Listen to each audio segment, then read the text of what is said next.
હવે એના પછી આપણે જે રીતે વાત કરી ગઈકાલે કે ભાઈ કેવી રીતે વર્બ, ઓક્ઝિલરી અને જે મોડલ્સ છે એની અંદર કયા પ્રકારના ફેરફારો આવે છે અને એના ઉપરથી આપણે વાત કરી હતી કે ડુ, બી અને હેવ આ ત્રણ છે એના ઉપયોગ છે એ કઈ રીતે એ વસ્તુ છે એ ઓક્ઝિલરીની અંદર આવી અને કઈ રીતે એના ઉપયોગો થયા. આમ એકંદરે તમે જોવા જાવ તો આપણને ખ્યાલ છે કે ડુ નો ઉપયોગ કઈ રીતે થાય, પછી તો કે હેવ નો ઉપયોગ કઈ રીતે થાય, એના પછી તો કે જે બી નો ઉપયોગ છે એ કઈ રીતે થાય.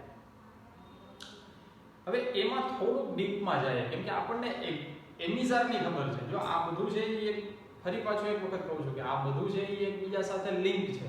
એટલે તમે એમ ન સમજતા કે આ બધી વસ્તુમાંથી કામની વસ્તુ આ જ છે અને આ ખોટું હાલે છે, બરાબર? એટલે એ મેન્ટાલિટીની સાથે બેસતા નહીં. એટલે બીજી વાત કે તો હવે મોડલ ઓક્ઝિલરી સમજીએ એ પહેલા ઓક્ઝિલરી જે ડુ છે, બી છે અને હેવ છે એના ઉપયોગ છે એ કઈ રીતે થાય અને કઈ રીતે આપણે એના ઉપયોગો કરતા આવ્યા છીએ. તો આપણે સામાન્ય રીતે પહેલા આપણે બી ની વાત કરીએ કે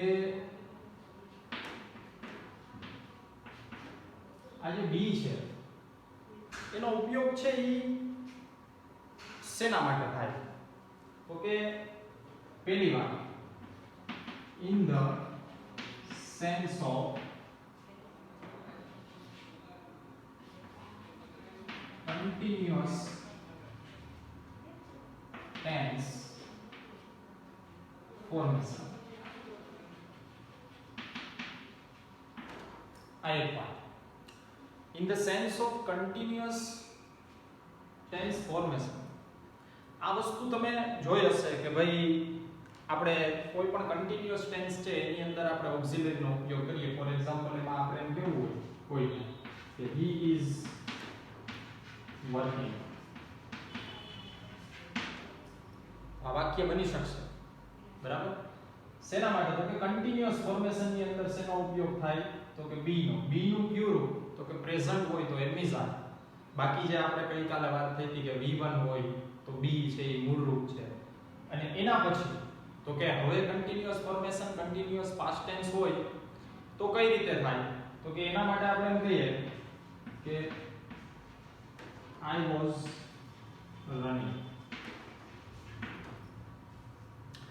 તો પહેલી વાત in the sense of continuous tense formation કે બી નો ઉપયોગ છે એ એમિઝાર હોય તો પણ એ ટુ બી નું રૂપ છે. અને બીજું કે એના સિવાય પણ કોઈ પણ આપણે સામાન્ય રીતે એમ કહીએ કે આપણે પોતાની ઓળખાણ આપીએ કે હું મારી ઓળખાણ આપું તો હું એમ કહું કે ભાઈ I am, બરાબર? પછી જે કાંઈ આપણે એમ કહું કે I am English teacher of Noble High School, બરાબર? તો એ જે I am એમાં જે am નો ઉપયોગ છે એ શેના માટે થયો અથવા તો એ શું છે? તો કે બી નું રૂપ છે. એવી જ રીતે વ્યક્તિ પોતાની ખાલી તમે એમ કહો કે I am happy, બરાબર? હું ખુશ છું. પછી તમે એમ કહો કે I was happy, હું ખુશ હતો. તો એ તમામ છે એના ઉપયોગમાં બી નો ઉપયોગ થાય છે. અને એની સાથોસાથ એ બી ના ઉપયોગને કહેવાય છે શું? તો એની પણ થોડીક વાત કરીએ. જેમ કે અહીંયા આપણે પહેલી વાત કહી એ. હવે બીજી વાત કે formation of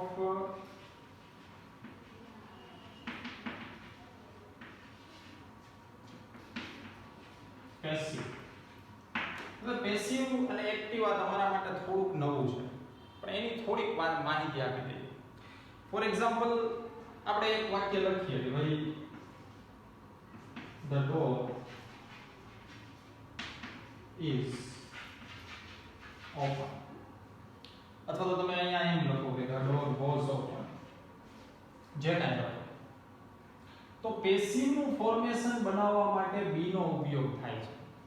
એટલે જે રીતે તમે સિમ્પલ પ્રેઝન્ટ ટેન્સ કે સિમ્પલ પાસ્ટ ટેન્સ ની અંદર ડુ કે ડઝ નો ઉપયોગ કરી અને વાક્ય દર્શાવો છો, એવી રીતે તમે પેસિવ ની અંદર એટલે કે કર્મણી વાક્ય રચનાની અંદર તમે ડુ કે ડઝ અથવા તો ડીડ નો ઉપયોગ કરી શકતા નથી.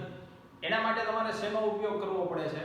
તો કે ફરજિયાત તમારે પ્રેઝન્ટ ટેન્સ હોય તો બી ના એમિઝાર નો ઉપયોગ કરવો પડે, અને જો એ પાસ્ટ ટેન્સ હોય, એ સિમ્પલ પાસ્ટ ટેન્સ હોય તો પણ ભલે, તો પણ તમારે એમાં વોઝ અથવા વેર માંથી કોઈ પણ એકનો ઉપયોગ કરવો પડે છે.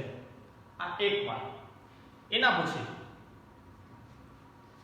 એના સિવાય શેમાં ઉપયોગ થાય? તો કે two plan, arrangement or agreement.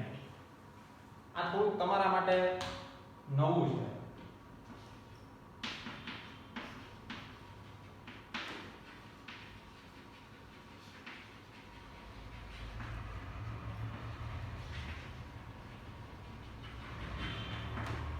હવે કોઈ પણ પ્લાન છે, કોઈ પણ અરેન્જમેન્ટ છે કે કોઈ પણ એગ્રીમેન્ટ છે, બરાબર? અથવા તો આને તમે એમ પણ કહી શકો કે ટુ ઇન્ડિકેટ, અહીંયા આપણે એમ પણ કહીએ કે to indicate plan, arrangement or agreement. For example, તમે કોઈ પણ વ્યક્તિને આવતીકાલે મળવાનું કહો છો, તો તમે એને એમ કહી શકો કે I am to see you tomorrow. I plan નું વાક્ય છે. હવે થોડાક આપણે રિવાઇન્ડ થાય. જ્યારે આપણે ટેન્સ ચાલતા હતા ત્યારે છેલ્લે આપણે એવું કંઈક સમજાયું હતું કે કોઈ ઓફિશિયલ સૂચનાઓ હોય, કોઈ એવું પ્લાનિંગ છે એ હોય, અથવા તો કોઈ એવી ઓફિશિયલ સૂચનાઓ આપવામાં આવી હોય તો ટુ બી ના રૂપનો ઉપયોગ થાય, ત્યાં ભવિષ્યકાળનો ઉપયોગ ન થાય, બરાબર?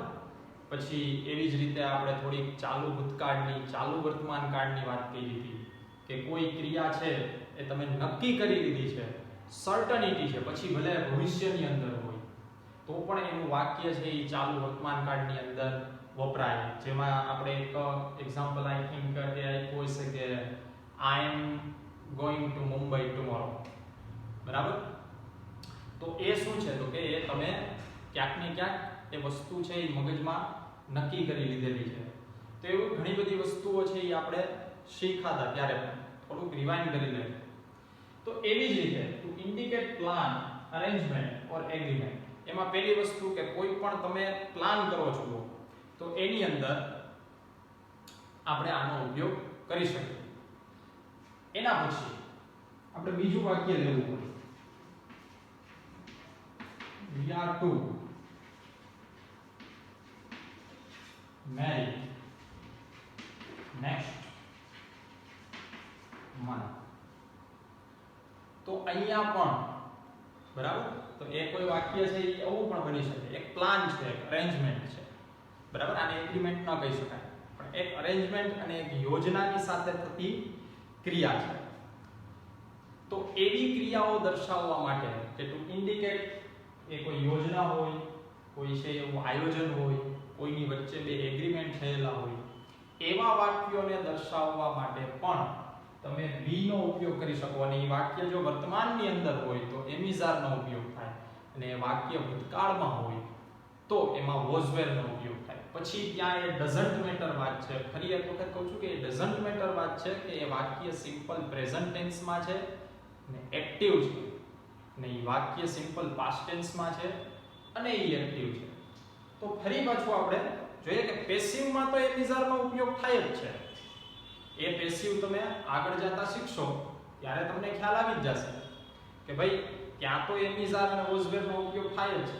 પણ જ્યારે તમે એવી કોઈ પણ વાત કરો છો કે જે કોઈ યોજનાબદ્ધ છે, બરાબર, એક અરેન્જમેન્ટ છે, એક આયોજનબદ્ધ છે, એક એગ્રીમેન્ટ છે, એવી રીતની કોઈ વાત છે અને એ સિમ્પલ પ્રેઝન્ટ ટેન્સમાં છે, તો પણ ત્યાં બી ના રૂપનો ઉપયોગ થઈ અને આ પ્રકારે વાક્ય બોલાય છે. આવું ટેન્સમાં પણ સમજાતા, બરાબર? એના પછી ટુ કમાન્ડ, કોઈ પણ વસ્તુ અથવા તો કોઈ પણ વ્યક્તિને કમાન્ડ આપવા માટે આપણે આ વાક્યનો ઉપયોગ છે કરી શકીએ છીએ. તો એને આપણે કહી શકીએ કે ભાઈ ટુ ડેનોટ કમાન્ડ. તો કમાન્ડ ને લગતું વાક્ય હોય એ કેવું હોય? તો આપણે એમ કહીએ કે એમાં એક વાક્ય મૂકીએ કે ભાઈ you are to write your name on each paper. કે તમારે તમારા પેપર ઉપર, દરેક પેપર ઉપર તમારું નામ છે એ લખવું પડશે. તો જ્યારે તમે કોઈ પણ આ પ્રકારના વાક્યમાં એટલે કે તમે આદેશ આપતા હો અને કમાન્ડ દેતા હો ત્યારે પણ બી નો ઉપયોગ થાય છે. કેવી રીતે બી નો ઉપયોગ થાય છે? તો કે આદેશ છે એ ખાસ કરીને આપણે વાક્ય છે એ સમજી ગયા છીએ કે ભાઈ વાક્યના રૂપ કેટલા છે. જેમાં આપણે કીધું કે ભાઈ એસર્ટિવ સેન્ટેન્સ હોય, ઇન્ટ્રોગેટિવ સેન્ટેન્સ હોય, એક્સક્લેમેટરી સેન્ટેન્સ હોય, ઇમ્પેરેટિવ સેન્ટેન્સ હોય. તો એ યાદ છે? વાક્યના પ્રકારો આપણે જોયા હતા કે ભાઈ એની અંદર આપણે કીધું હતું કે વાક્યના પ્રકારો કેટલા છે.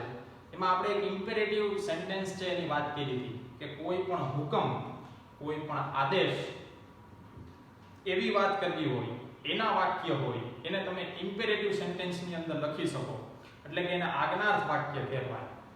પણ એમાં ક્યાંય પણ કર્તા ન હોય, એ સીધું ક્રિયાપદથી શરૂ થાય. પણ આ એનાથી થોડુંક અલગ છે. એટલે કે ટુ ડેનોટ કમાન્ડ, અહીંયા કમાન્ડ તો છે, આદેશ તો છે, પણ અહીંયા કર્તા છે. એનો મતલબ એમ કે આ વાક્ય એસર્ટિવ છે, વિધાન વાક્ય છે, પણ જ્યારે એમાં તમારે કર્તાનો પણ ઉપયોગ કરવાનો છે એ વાક્ય સિમ્પલ પ્રેઝન્ટ ટેન્સ ની અંદર પણ છે. અને એ વાક્ય છે એ ડુ કે ડઝ થી બની શકે એમ છે જ નહીં. ત્યારે તમે એમાં બી નો ઉપયોગ કરી અને એમિઝારનો ઉપયોગ કરી શકો અથવા તો વોઝ વેરનો ઉપયોગ કરી અને આ પ્રકારે વાક્ય છે એ બનાવી શકો. એના જેવું આપણે બીજું વાક્ય લેવું હોય તો આપણે શું કહી શકીએ કે મધર સેઝ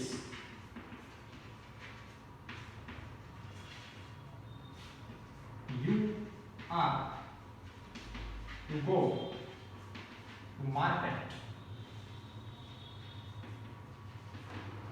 now.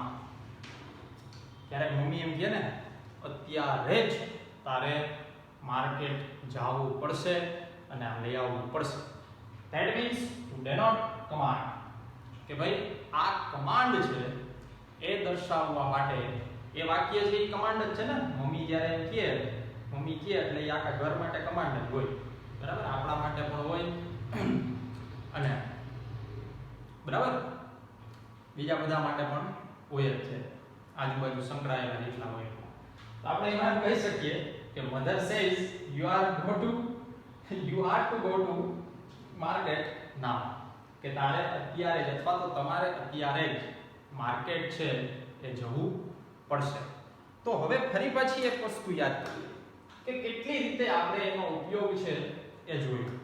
તો કે એક પહેલી વાત, જ્યારે તમે કોઈ પણ કન્ટિન્યુઅસ ટેન્સના ફોર્મેશનની અંદર કોઈ વાક્ય છે એ બોલો છો એટલે કે સામાન્ય રીતે આપણે એના ફોર્મેશન એમાં વધારે ન પડીએ અને એમાં ના જાય તો સાદી રીતે આપણે એમ કહીએ કે ભાઈ તમે કન્ટિન્યુઅસ પ્રેઝન્ટ ટેન્સ કે પાસ્ટ ટેન્સનો ઉપયોગ કરો છો ત્યારે તમે એમિઝાર અથવા વોઝ વેરનો ઉપયોગ કરો છો. આ એક રીત. બીજું, તમે સિમ્પલ પ્રેઝન્ટ ટેન્સ ની અંદર વાત કરો છો અથવા તો સિમ્પલ પાસ્ટ ટેન્સ ની અંદર વાક્ય બોલો છો પણ એ વાક્ય છે એ પેસિવ માં છે ત્યારે બી ના વર્તમાન હોય તો એમિઝાર નો ઉપયોગ થાય અને ભૂતકાળ હોય તો વોઝ વેર નો ઉપયોગ થાય. એના પછી two indicate plan, arrangement or agreement, કોઈ પણ એવું વાક્ય છે કે જેમાં તમે યોજનાબદ્ધ, કોઈ પણ આયોજનબદ્ધ અથવા તો કોઈ પણ એગ્રીમેન્ટ થ્રુ તમે વાત કરો છો એવી વાત જો સિમ્પલ પ્રેઝન્ટ ટેન્સ ની અંદર છે તો બી નું એમિઝાર નું રૂપ છે એ મૂકી શકાય અથવા તો એ ભૂતકાળમાં હોય તો વોઝ વેર નું રૂપ છે એ મૂકી શકાય. એના પછી કમાન્ડ એટલે કે કોઈ પણ આદેશને લગતી વાત છે, બરાબર? એવી વાત તો કે ઇમ્પેરેટિવ સેન્ટેન્સ ની અંદર પણ આવે, પણ એ વાત છે એમાં કર્તા છે અને કર્તા મૂકવો ફરજિયાત છે, ત્યારે એ વાત છે એ કેવી બની જાય છે તો કે એસર્ટિવ સેન્ટેન્સ બની જાય છે, એટલે કે વિધાન વાક્ય બની જાય છે. ત્યારે આપણે એને કમાન્ડ આપીએ તો છીએ પણ એમાં કર્તા છે એ ફરજિયાત છે, ત્યારે એ વાક્ય દર્શાવવા માટે તમે આ રીતે સિમ્પલ પ્રેઝન્ટ ટેન્સ હોય તો પણ એમિઝારનો ઉપયોગ કરી શકો, અથવા તો કોઈ પણ એ ભૂતકાળની વાત છે એટલે કે સિમ્પલ પાસ્ટ ટેન્સ ની વાત છે તો પણ તમે એમાં વોઝ વેર નો ઉપયોગ કરી શકો છો. આ થઈ બી ની વાત. હવે એક વસ્તુ ફરીથી કહી દઉં કે આ જે કાંઈ છે એ હવે તમે લખતા જાજો એટલે તમને થોડું ખ્યાલ રહે, આગળના વિડિયોમાંથી જે કાંઈ છે એ તમે લખ્યું હશે એવી હું આશા રાખું છું, બરાબર? તો એના પછી હવે વાત કરીએ તો જે રીતે આપણે બી ની વાત કરી કે ભાઈ આ રીતે બી નો ઉપયોગ છે એ આટલા પ્રકારે થાય છે. હવે તો કે એના પછી હેવ નો ઉપયોગ જોઈએ કે હેવ નો ઉપયોગ છે એ કઈ રીતે થાય.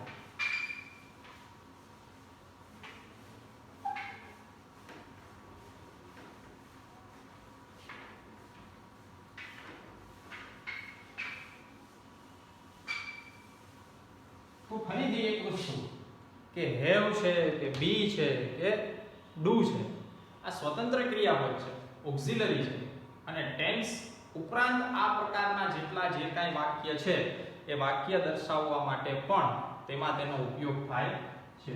હવે બીજું જોઈએ હેવ. તો સામાન્ય રીતે આપણે જોઈએ તો હેવ નો ઉપયોગ છે એ ક્યાં થાય છે? તમને કોઈને યાદ હોય તો હેવ નો ઉપયોગ છે એ થાય ક્યાં? થોડું મગજ છે એ કસો.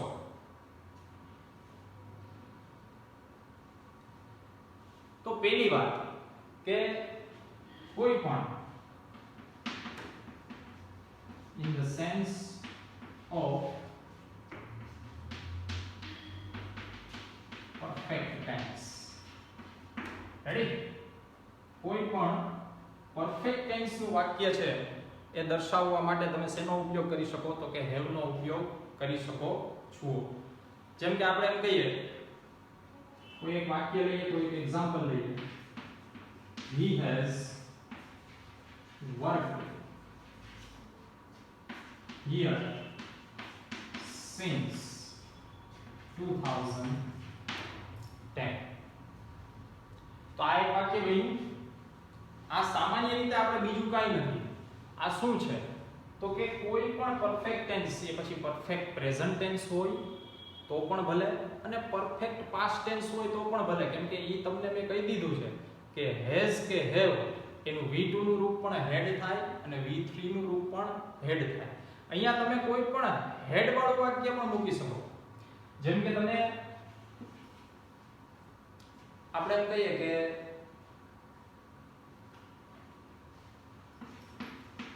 he had been working, આટલું જ વાક્ય રાખીએ તો આ કયા કાળનું વાક્ય થયું તો કે પરફેક્ટ કન્ટિન્યુઅસ પાસ્ટ ટેન્સ, પણ એમાં હેડ છે એટલે કે in the sense of perfect tense. Have નો ઉપયોગ છે એ બીજો કઈ રીતે થાય તો કે હેડ તરીકે પણ થાય. તો એક કે ઓક્ઝિલરી તરીકે દર્શાવવા માટે તમે હેવ નો, હેઝ નો કે હેડ નો ઉપયોગ છે એ કરી શકો છો. જેમ કે આપણે એમ કહીએ કે ભાઈ છેલ્લા જે ટેન્સ છે એટલે કે જે પરફેક્ટ ટેન્સ છે અથવા તો પરફેક્ટ કન્ટિન્યુઅસ ટેન્સ છે એ પછી પરફેક્ટ પ્રેઝન્ટ, પરફેક્ટ પાસ્ટ કે પરફેક્ટ કન્ટિન્યુઅસ પ્રેઝન્ટ કે પરફેક્ટ કન્ટિન્યુઅસ પાસ્ટ હોય એ જે કાંઈ છે એમાં જે હેવ કે હેઝ કે હેડ નો ઉપયોગ થાય છે એ શેનો થાય છે તો કે ઓક્ઝિલરી તરીકે થાય છે, બરાબર? આપણે એમ કહીએ કે અહીંયા આપણે એક વાક્ય છે ત્યારે લીધું હતું કે he has just gone out, બરાબર? તે હજુ હમણાં જ બહાર ગયા છે. તો ત્યાં જે હેઝ નો ઉપયોગ છે અથવા તો તમે એમ કહો કે we have just gone out, અમે હમણાં જ બહાર ગયા છીએ, અથવા તો તમે એમ કહો કે they have just gone out, તેઓ હજી હમણાં જ બહાર ગયા છે. એ જે કાંઈ હોય, બરાબર? અથવા તો તમે એમ કહો કે they have just left, એટલે એમ કે તે હજી હમણાં જ અહીંથી નીકળ્યા, બરાબર? તો એ જે વસ્તુઓ છે એમાં જે હેવ કે હેઝ કે હેડ નો ઉપયોગ થાય છે એ ઓક્ઝિલરી તરીકે થાય છે. એના પછી બીજો હેવ નો ઉપયોગ છે એ કઈ રીતે થાય? To indicate obligation. એને માત્ર ખાલી એટલી રીતે જ સમજીએ, બહુ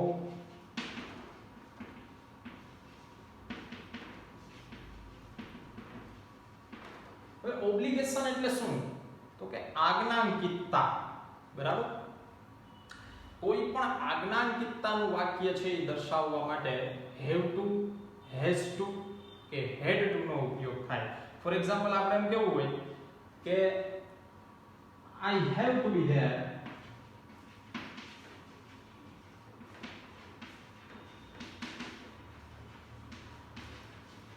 by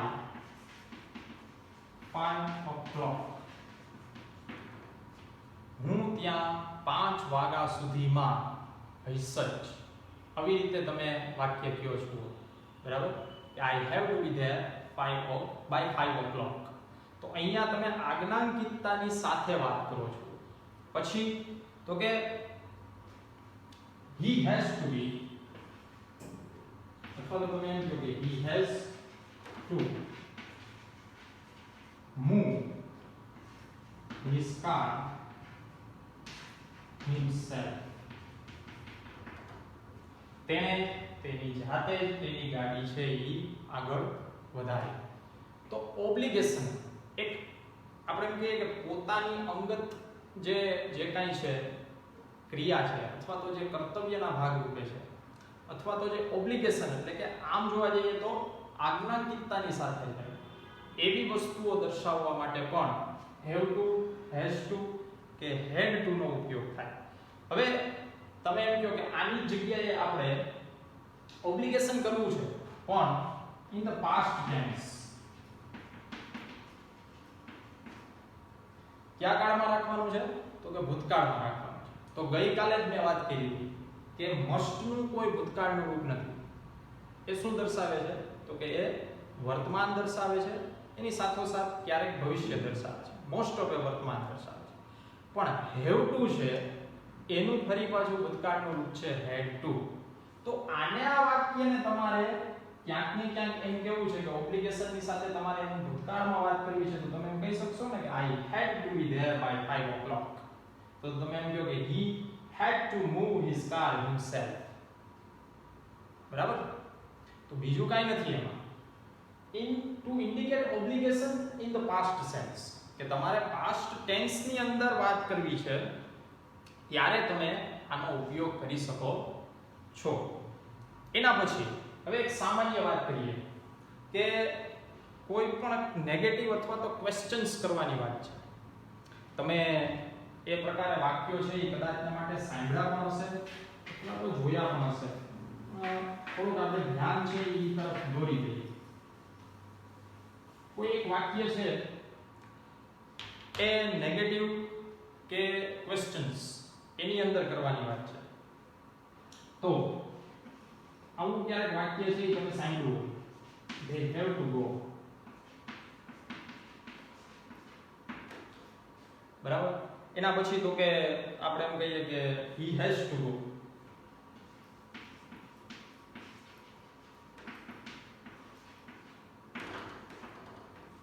એના પછી તો કે આપણે એમ કહીએ કે I have to go અથવા તો I had to go.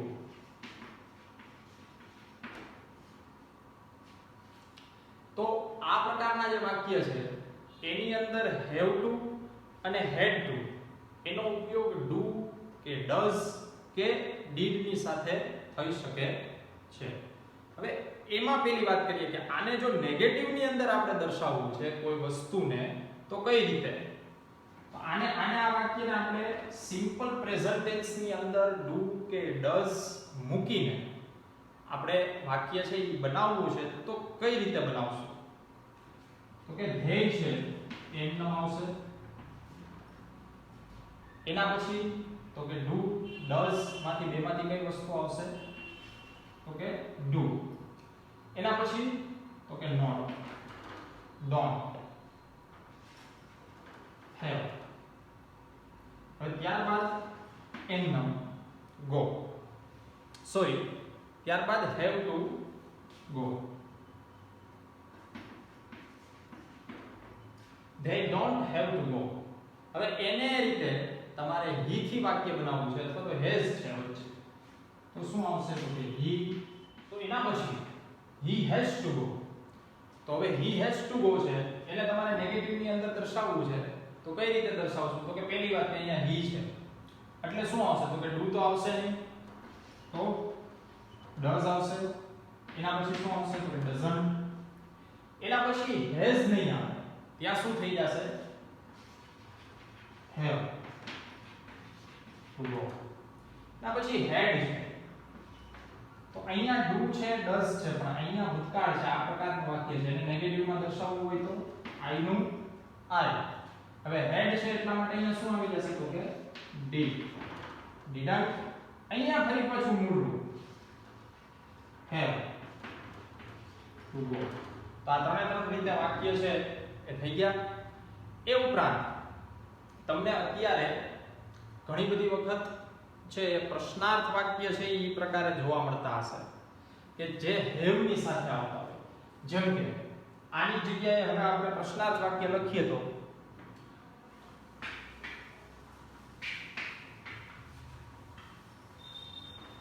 હવે આને આ વાક્ય છે એનું પ્રશ્નાર્થ કરવું છે તો પહેલી વાત તો એ કે do છે, સોરી they છે એટલે શું આવશે તો કે do આવી જશે. ત્યારબાદ તો કે they, ત્યારબાદ તો કે have to go અને છેલ્લે પ્રશ્નાર્થ. ત્યારબાદ તો કે અહીંયા શું છે તો કે he છે તો does, ત્યારબાદ he, ત્યારબાદ શું આવશે તો કે have to go પ્રશ્નાર્થ. અને ત્યારબાદ છેલ્લે તો કે અહીંયા શું આવી જશે તો કે did આવી જશે, ત્યારબાદ I, ત્યારબાદ have to go અને પ્રશ્નાર્થ. તો હવે આપણે એક વસ્તુ કે ભાઈ કોઈ પણ વાક્ય છે એ have to થી જ્યારે બન્યું હોય ત્યારે એમાં આપણે do, does કે did નો ઉપયોગ કરી અને એને નકાર અથવા તો પ્રશ્નાર્થ છે એ આ રીતે બનાવી શકીએ છીએ. મોસ્ટ ઓફ અત્યારે જે મોડર્ન ઇંગ્લિશ છે એની અંદર તમને does, do અને did છે એની સાથે આ રીતે have નો ઉપયોગ છે એ વધારે જોવા મળશે. જેમ કે કોઈ પણ માલિકી દર્શક શબ્દ છે એ આપણે માલિકીની સાથે કોઈ વસ્તુ દર્શાવવી છે ને એવું કોઈ વાક્ય છે એ બોલવું છે તો આપણે એમ કહી શકીએ કે does he have the car, કે શું તેની પાસે કાર છે. તો ત્યાં જે વસ્તુ છે એ આ પ્રકારે દર્શાવે છે પણ એ આ નથી, જે have to નું વાક્ય છે એ નથી. જેમ કે આપણે કોઈને એમ કહીએ કે he has the car, બરાબર, અથવા તો he has a car, he has a ball pen, he has a pencil, he has a book, તેની પાસે એક બુક છે, તો એ માલિકી દર્શાવે. હવે જ્યારે તમે એનો પ્રશ્નાર્થ કરો તો તમને આ પ્રકારે જે પ્રશ્નાર્થ છે એ જોવા મળશે કે does he have a book, તેની પાસે કોઈ પણ એક બુક છે તેની માલિકીની. does he have a ball pen, શું તેની પાસે તેની માલિકીની કોઈ બોલ પેન છે. તો આ રીતે માલિકી દર્શક શબ્દો છે એ દર્શાવવા માટે પણ have અને has છે એનો ઉપયોગ થાય છે સ્વતંત્ર ક્રિયાપદ તરીકે. અને do, does અને did ની સાથે આ જ રીતે એનો ઉપયોગ છે એ પ્રશ્નાર્થ અને નકારમાં પણ થાય છે. તો આટલી વસ્તુ છે એ આ લેક્ચરની અંદર હતી અને આપણે જોયું. નેક્સ્ટ લેક્ચરની અંદર do છે એનો ઉપયોગ છે એ જોશું અને ત્યારબાદ છે મોડલ્સ છે એ ચાલુ કરશું. Thank you.